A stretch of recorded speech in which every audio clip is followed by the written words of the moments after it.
Hello, I'm Doran Ellen Beldotan in Sfat in Israel. And with Hashem's help, I'd like to speak about Hamashiach. Again, I kind of batted around whether or not to make this video only in Hebrew or in Hebrew, mostly in English and with Hebrew explanations. And I decided on the latter, obviously, because I think it'll reach more people. This video is intended for people who have a strong background in Jewish learning. Anybody else who comes to the video wants to watch it, you're most welcome to, but if you make inappropriate comments, you will be, the comment will be deleted and you will be blocked. This is not a free-for-all. This is an expert discussion, and I don't expect any foolish comments any more than you would presume to go onto a site of neurological surgery and spout your opinions.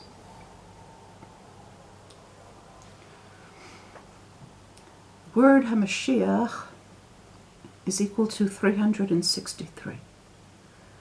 That is the value of 1,362,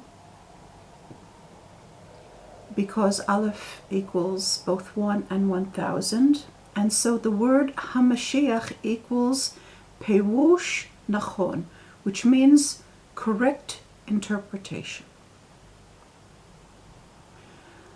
It also happens to be Bini Emmanuel ben Yeshעיהו, my son Emmanuel, the son of Yeshעיהו.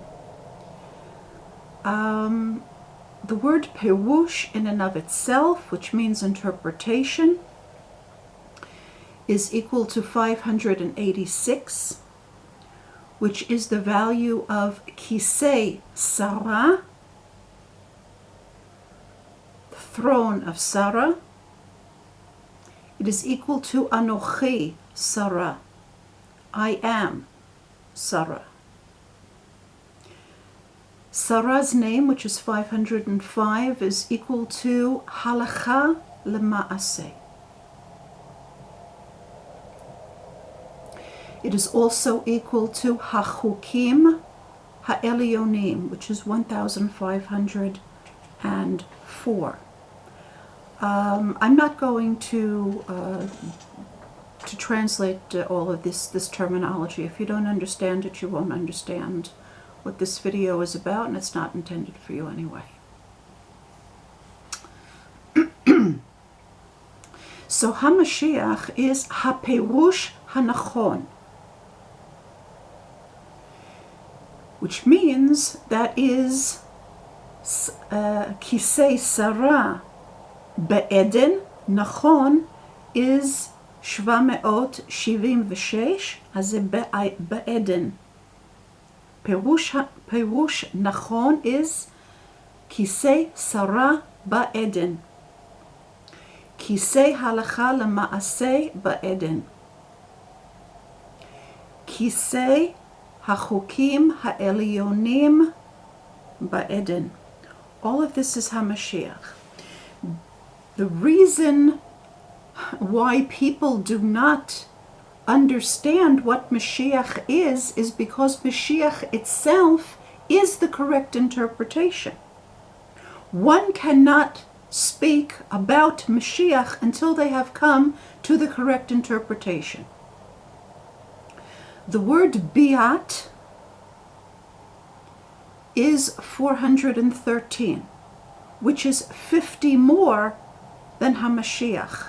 In other words, it becomes Kol Peurush נכון, every correct interpretation. Now that doesn't mean that every interpretation is correct. It means every correct interpretation. What does that mean? It means that there are many correct interpretations of Torah. When we arrive at the correct interpretation of Torah, there are certain signs that we have achieved that level of learning, which I would like to speak about herein. First of all, we begin to see Torah on a very, very, very deep level. We begin to see that the word mavet is no longer death, that is, it is ha'emet, which is ultimate truth.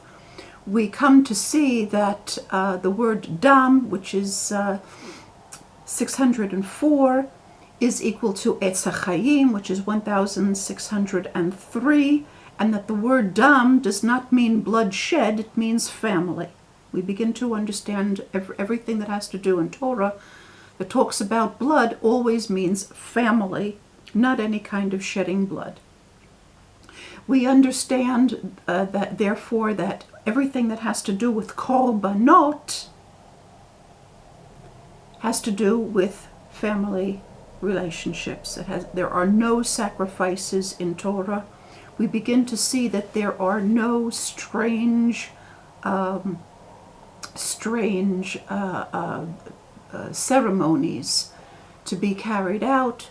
We come to see that the word hamitzvot, the commandments, is equal to Yisrael, and we understand that we are the living commandments. So the question then becomes not how do I do the commandments, but rather how do I be Yisrael in the best possible way. These are the kinds of insights that we gain when we start to reach what is called Peirush נכון, the correct interpretation. The correct interpretation of Torah contains both universal truths and the particular blessings that Hashem intends specifically for us. So we begin to see ourselves as being part of Klal Yisrael. The word ani, which is normally translated as I,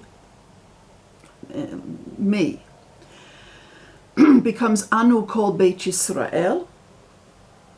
We, the whole house of Israel. We no longer see ourselves as individuated, but as being part of Israel.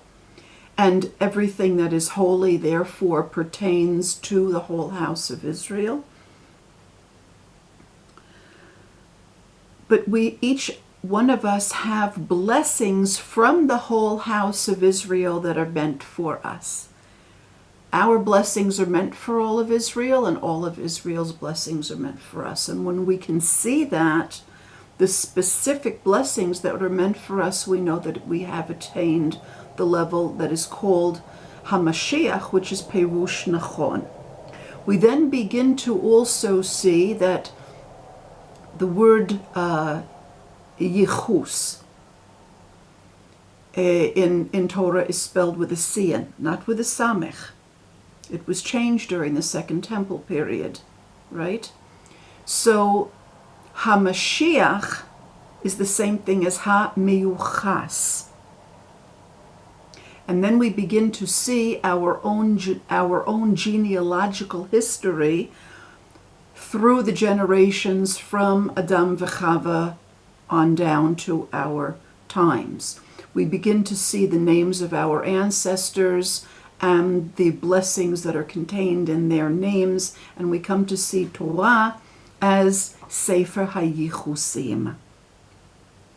We begin to be able to read Torah on this level.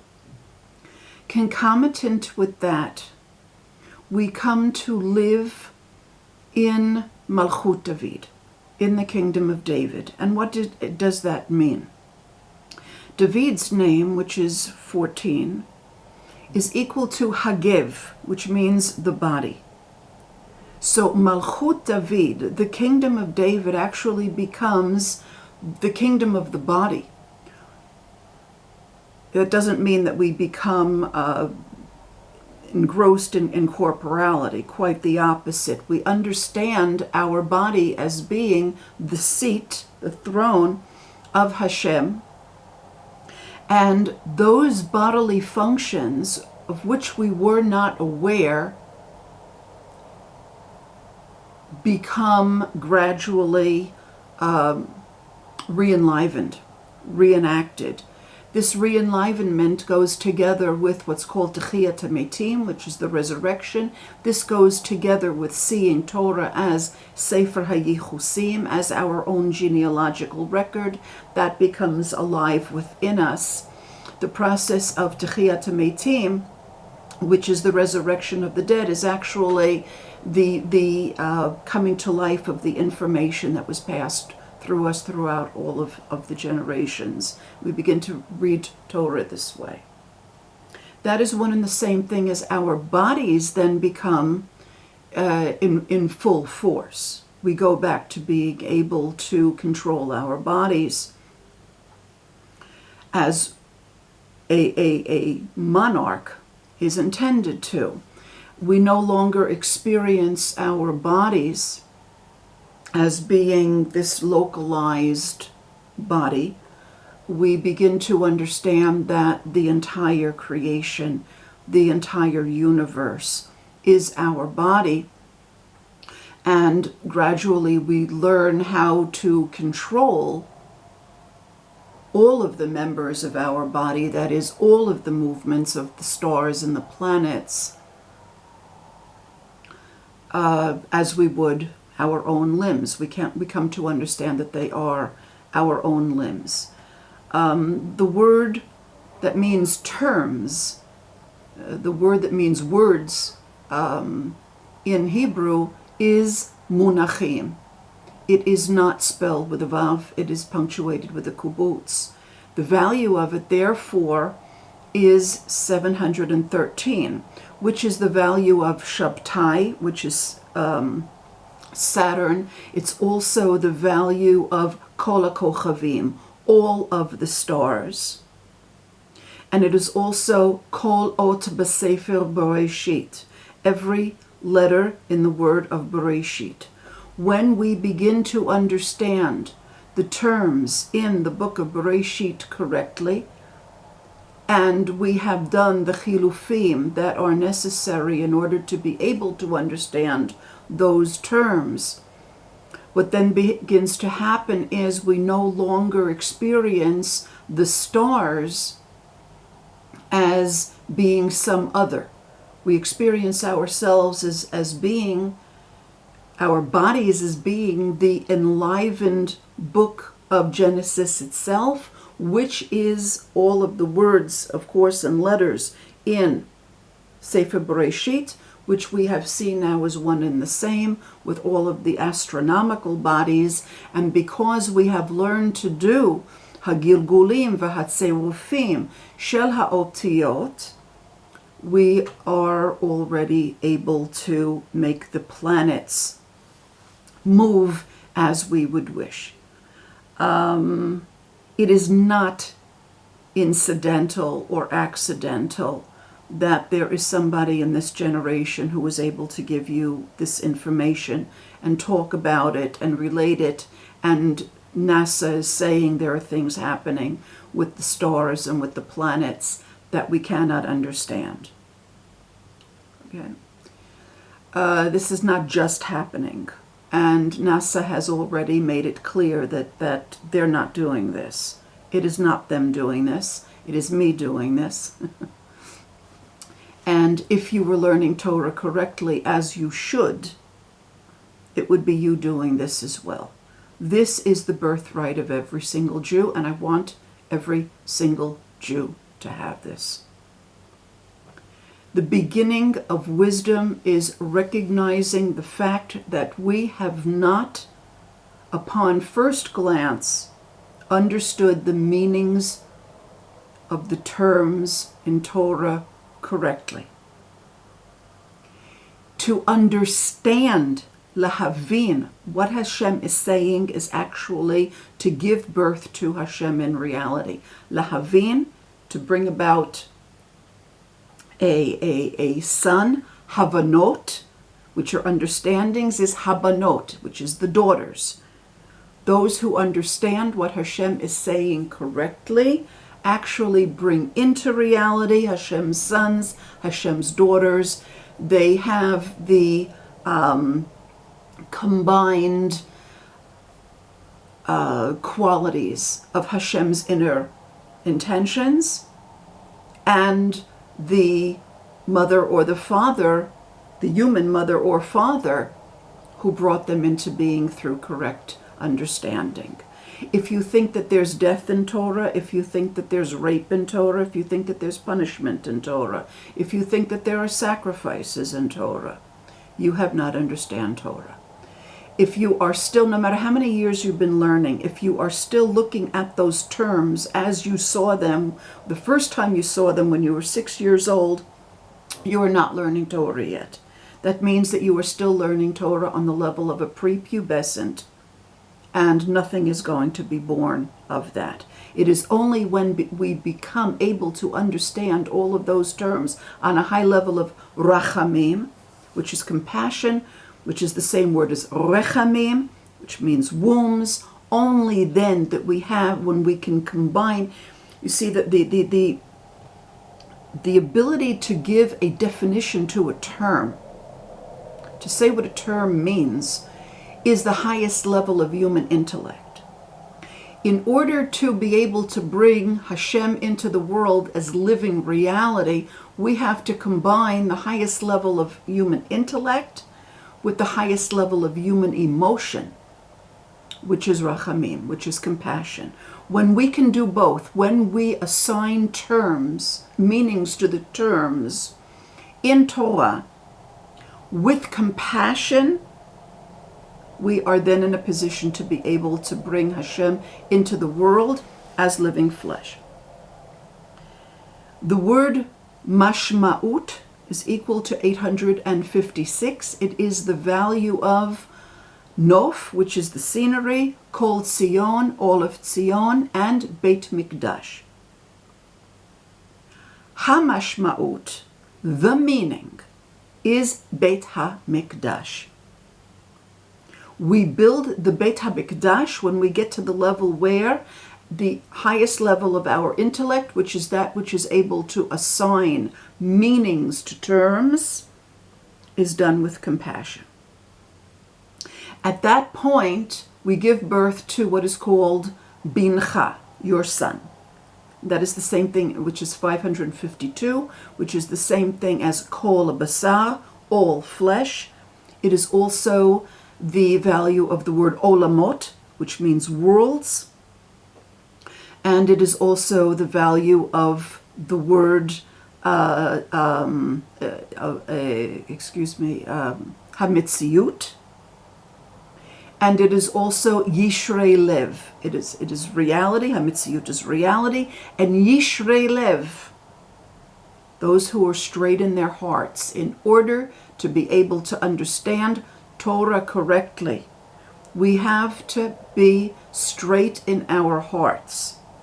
And then the highest human faculty of being able to assign meaning is joined with the highest emotional human faculty, which is rachamim. And in the womb of our mind, which is now connected with our compassion, we are able to bring God into the world in actuality as living flesh. Until we have reached that level, nothing that we say about Mashiach matters at all. I will say that again.